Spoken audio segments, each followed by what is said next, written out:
ఏంది మొన్న మొన్న మనం చాలా వార్తలు చూసినాం కదా. అదే క్యాబినెట్ షెఫిల్స్ ఉంటాయి. తెలంగాణ గురించే మాట్లాడుతున్నాను.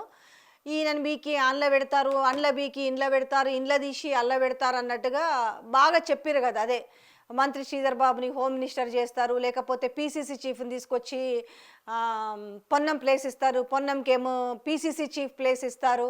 దాని తర్వాత మంత్రి కోమటిరెడ్డికి ఉద్వాసన పలుకుతారు, ఆ ప్లేస్లో రాజగోపాల్ రెడ్డి తీసుకొస్తారు, కొండా సురేఖని పీకి పక్కన పెడతారు, తర్వాత జూపెల్లిని పక్కన పెడతారు. ఇవన్నీ కూడా బాగా చూసినాం.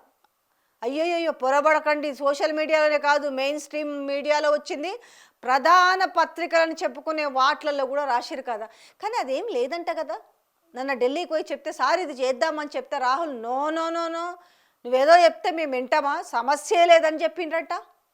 ఇదే వాళ్ళ దాంట్లో గాంధీ భవన్లో మాట్లాడుకుంటున్న మాటలు కొంచెం మా చెవున కూడా పడతాయి కదా. మా చెవున పడ్డ అంశాన్ని ఇక్కడ ఈ చెవితో విని ఇక్కడి నుంచి తీసుకొచ్చి నేను మీకు చెప్తున్నా.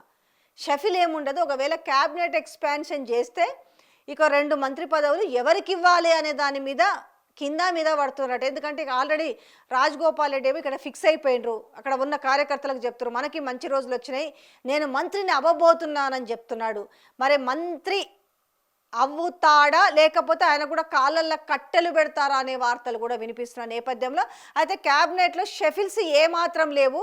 ఇప్పుడున్న పరిస్థితులలో ఇటుబీకి అటుపెట్టి అటుపీకి ఇటు పెడితే ఉన్నది కాస్త ఊడే ప్రమాదం ఉంది. కాబట్టి ఇట్లాంటి ఏ నిర్ణయాలు లేవు, నువ్వు చెప్పొద్దు మేము వినొద్దు అని చెప్పేసి రాహుల్ గాంధీ గజాలు చెప్పిన కాడికి ఫోన్ చేసి చెప్పిండట. ఇది జరిగిన ముచ్చటట.